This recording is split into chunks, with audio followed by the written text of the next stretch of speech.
अरावली कोई नई या आम पहाड़ी नहीं है। ये दुनिया की सबसे पुरानी पर्वतमालाओं में से एक है जो हजारों सालों से उत्तर भारत की रक्षा करती आ रही है। और यही अरावली की जो पर्वतमाला है ये रेगिस्तान को दिल्ली और हरियाणा की ओर बढ़ने से रोकती है। बारिश का पानी इन्हीं पहाड़ियों की वजह से जमीन में रुकता है, जिससे कुएं, बावड़ियां और ट्यूबवेल जो हैं रिचार्ज हो जाते हैं। अरावली के जंगल और पहाड़ दिल्ली एनसीआर की हवा को काफी हद तक साफ रखने में मदद करते हैं। लेकिन आजकल हर कोई अरावली को बचाने की बात क्यों कर रहा है? क्योंकि पिछले कुछ दशकों में अवैध खनन, जंगलों की कटाई और तेज कंस्ट्रक्शन ने अरावली को गहरी चोट पहुंचाई है।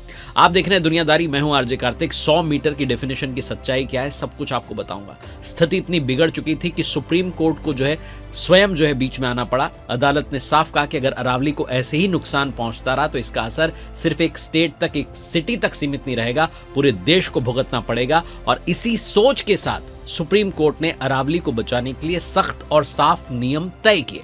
वहीं पर यह 100 मीटर का रूल आया, 100 मीटर की बात आई।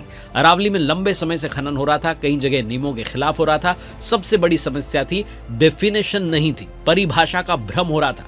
कहीं पर सिर्फ ऊंची चोटियों को अरावली माना जा रहा था, कहीं ढलान और आसपास के इलाकों को बाहर कर दिया जा रहा था। इसी भ्रम का फायदा उठाकर के खनन माफिया लगातार पहाड़ काटते रहे। तो सुप्रीम कोर्ट ने भी माना कि जब तक अरावली की एक साफ और समान परिभाषा नहीं होगी तब तक इसे कंजर्व कर पाना मुश्किल होगा। और इसीलिए अदालत के निर्देश पर पर्यावरण, वन और जलवायु परिवर्तन मंत्रालय ने एक एक्सपर्ट की कमेटी बनाई। इस कमेटी में शामिल थे दिल्ली, हरियाणा, राजस्थान और गुजरात के फॉरेस्ट डिपार्टमेंट, वैज्ञानिक, भू विशेषज्ञ। कमेटी ने राज्यों से बातचीत की, पुराने डॉक्यूमेंट्स देखे, जमीनी हकीकत को समझा। अब बात आती है कि 100 मीटर का रूल कहां से आया। चर्चा में सामने आया कि राजस्थान तो पहले से ही एक रूल मानता आ रहा है, जो जमीन अपने आसपास की जमीन से 100 मीटर या उससे ज्यादा ऊंची है उसे पहाड़ी माना जाएगा और वहां खनन नहीं होगा। बाकी राज्यों ने भी कहा कि यह नियम तो सही है, लेकिन इसे पूरे अरावली क्षेत्र में एक साथ लागू करना चाहिए। आखिरकार सभी राज्य इस मानदंड पर सहमत हो गए। अरावली पहाड़ी की नई परिभाषा आ गई। नई परिभाषा क्या कहती है? अगर कोई जमीन अपने आसपास की जमीन से 100 मीटर या उससे ज्यादा ऊंची है तो अरावली मानी जाएगी। इसमें शामिल होंगे पहाड़ी की चोटी, उसकी ढलान, तलहटी और उससे जुड़े आसपास के इलाके। अब कोई ये नहीं कह सकता कि ऊपर की पहाड़ी तो अरावली है लेकिन नीचे की जमीन पर खनन कर सकते हैं। पूरी पहाड़ी और उसका आसपास का क्षेत्र एक साथ सुरक्षित रहेगा। अरावली रेंज का मतलब भी साफ किया गया। नई परिभाषा में यह भी तय किया गया कि अगर 2 या उससे ज्यादा अरावली पहाड़ियां 500 मीटर के अंदर हैं तो उन्हें अलग अलग नहीं बल्कि एक ही अरावली श्रेणी माना जाएगा।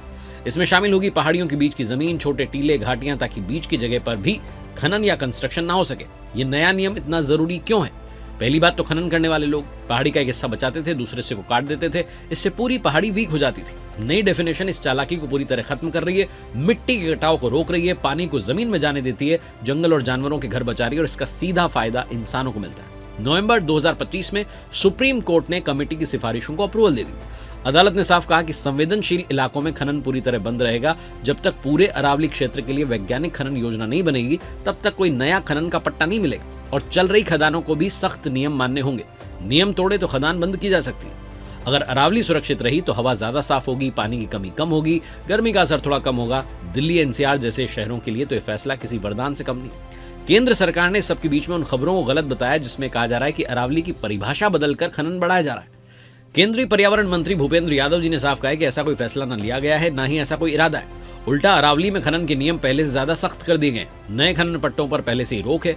मंत्री जी कह रहे हैं कि नई परिभाषा लागू होने से अरावली का 90% से ज्यादा हिस्सा तो कंजर्व्ड दायरे में आ जाएगा, यानी कि संरक्षित हो जाएगा। ये बदलाव खनन को बढ़ावा देने के लिए नहीं है बल्कि अरावली की सुरक्षा को मजबूत करने के लिए। अरावली सिर्फ पहाड़ नहीं है, अरावली हवा है, पानी है, मिट्टी है और भविष्य की ढाल है। इसे बचाने का मतलब है खुद को और आने वाली पीढ़ियों को बचाना।